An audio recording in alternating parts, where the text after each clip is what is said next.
Hey everybody, today we're going to look at our test review and we're going to look at the first page. Seems like a good place to start. So, questions 1 and 2, anyway, we're going to do those first and we're going to talk about standard form. Standard form is where our quadratic function is written with the highest exponent first down to the constant.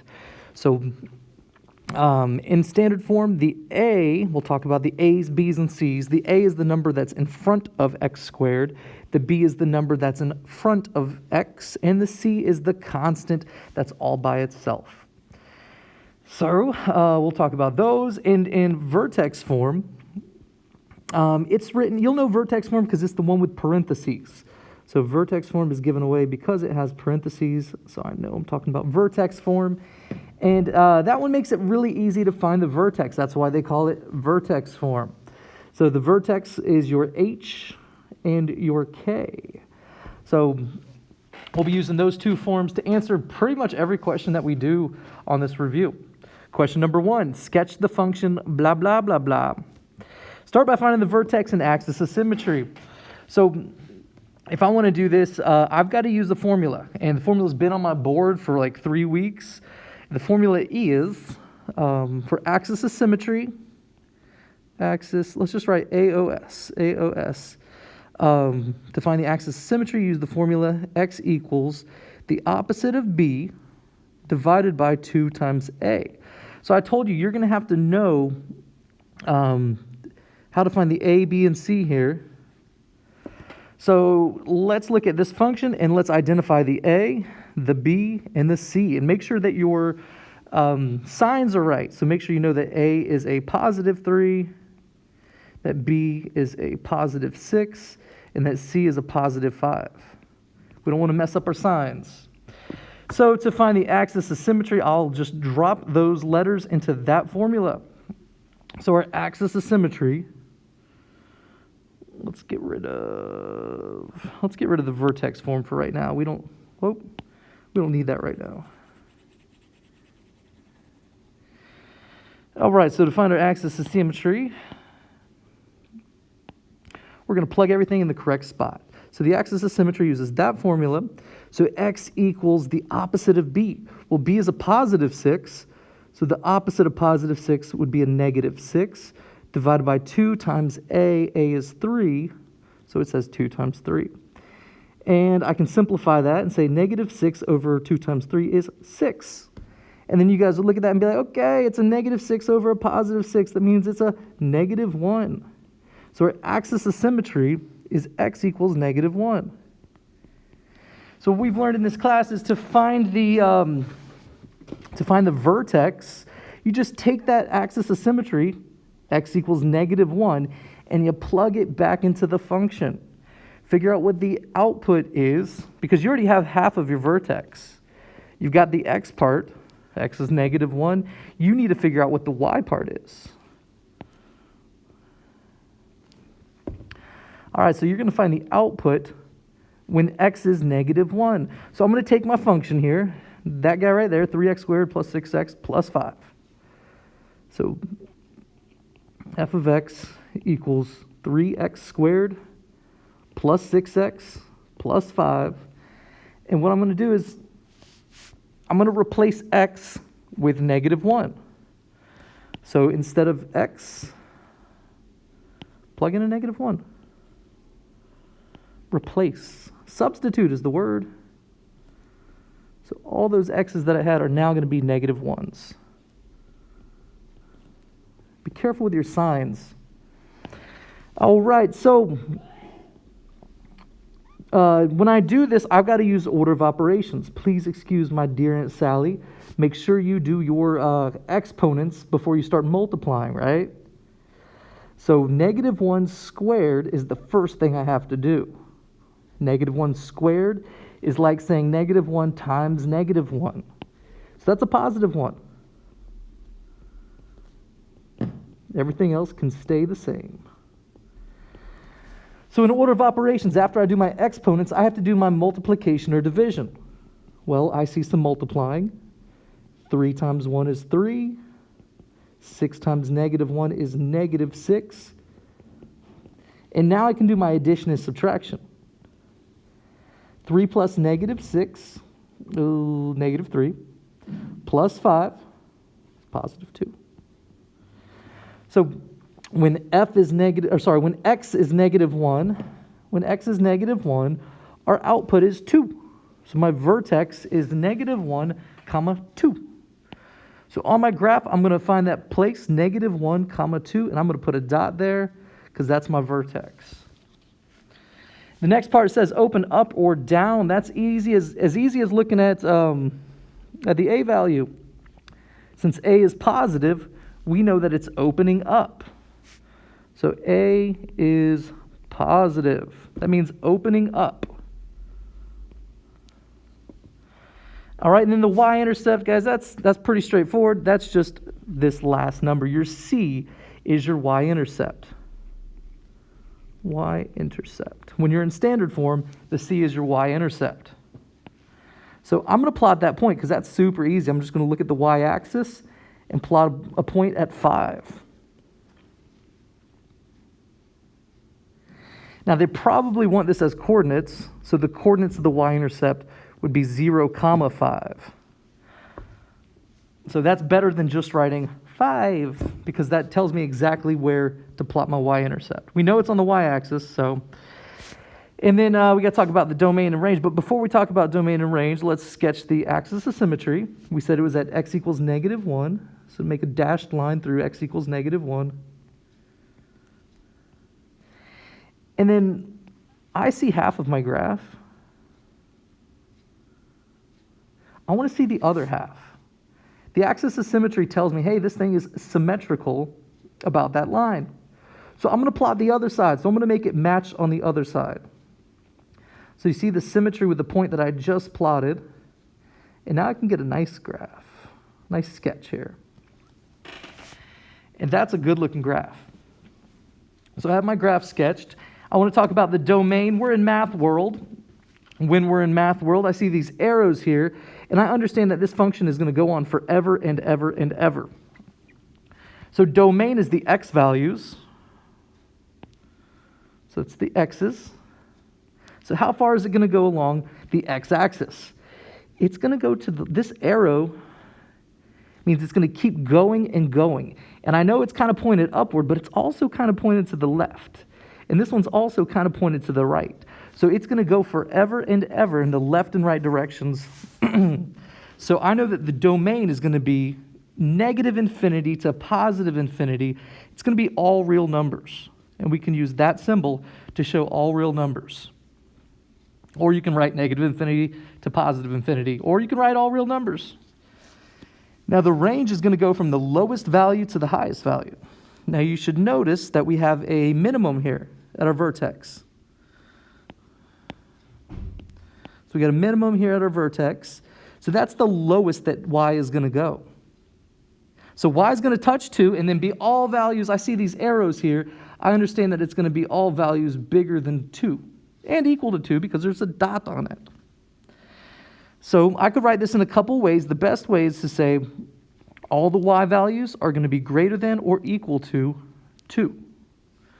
Now technically you could write that it's going to be between 2 and infinity, but I like this answer the best. This one is the best. All right, guys, we're doing good, doing good. Here we go, number 2. There's a lot in that question, number 1. That's probably the most intense questions. Number 2 has multiple parts. Whoa! And it's got some that are in vertex form and some that are in standard form. So I'm going to rewrite my vertex form again because I erased it. Vertex form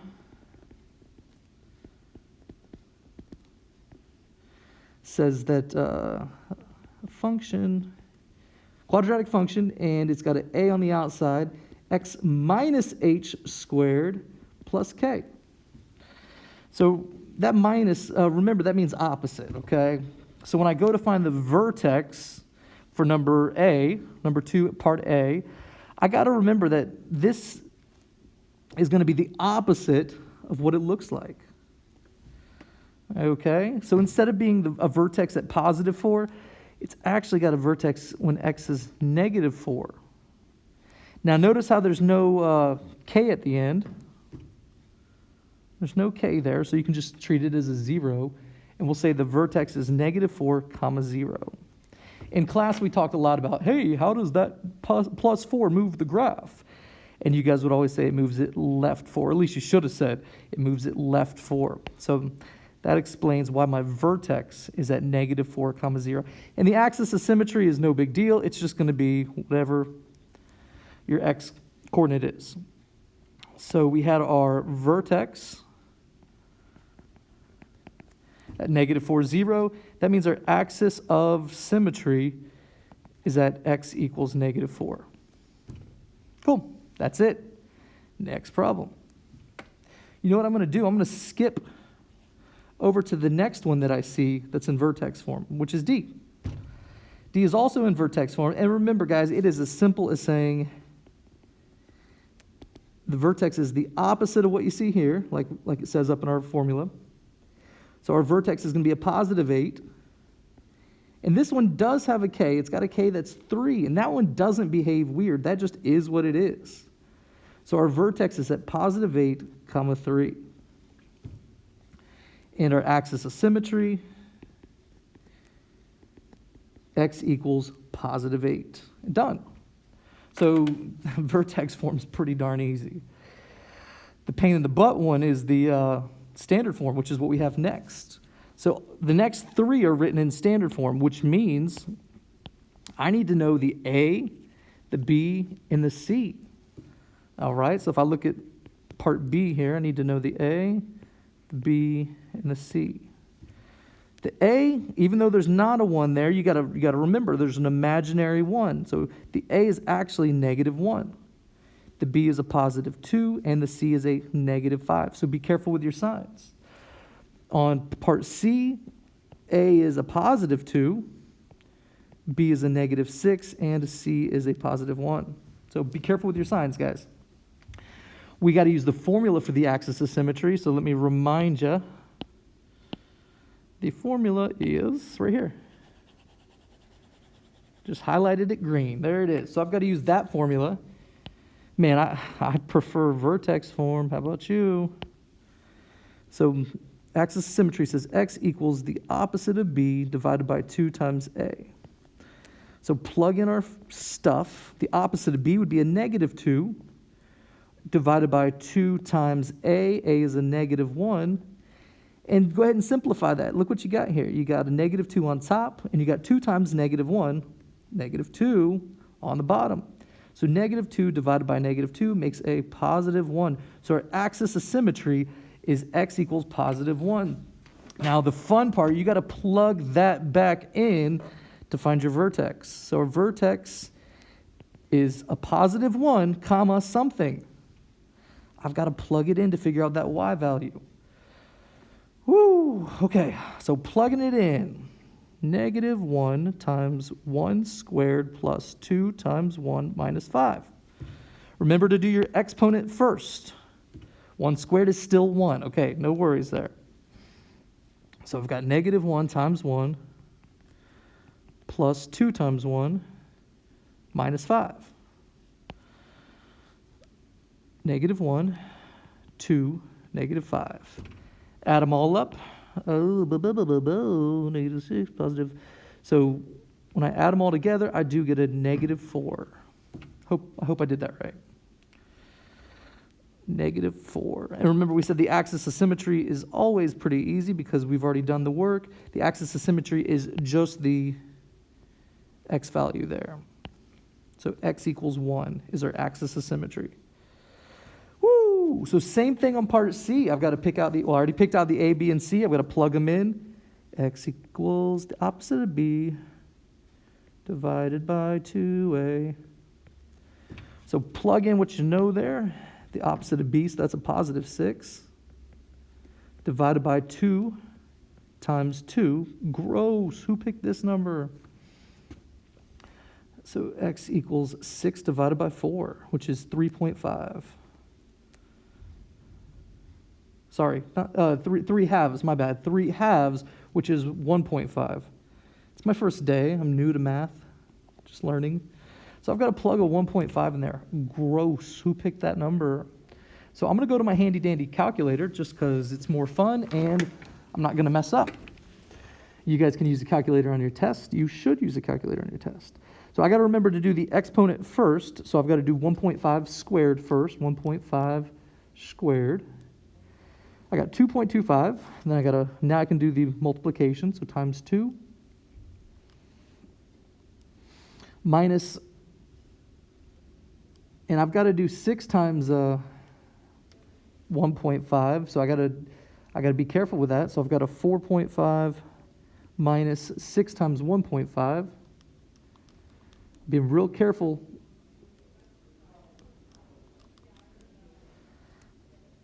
Plus 1.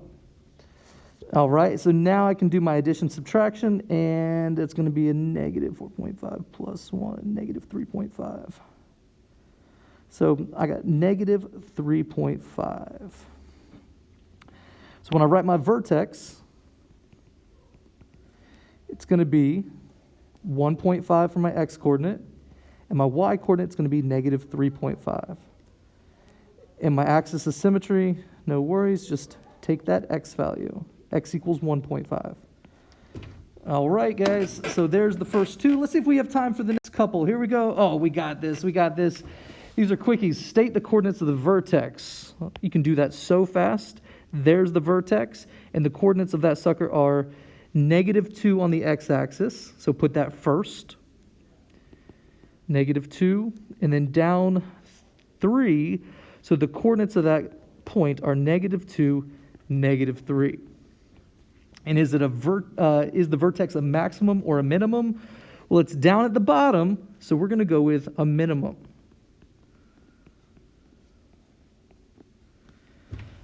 All right, and then on the last question on this page, circle the correct graph for dat.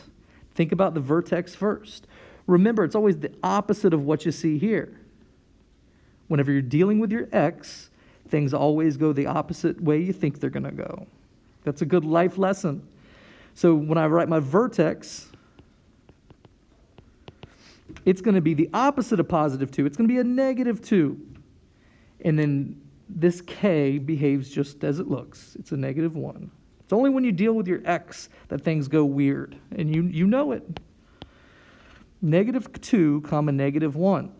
Well, this is at -1, +2, so that's out. Wrong vertex. -2, hey, this is the winner, chicken dinner. Okay, so the second choice was the best choice.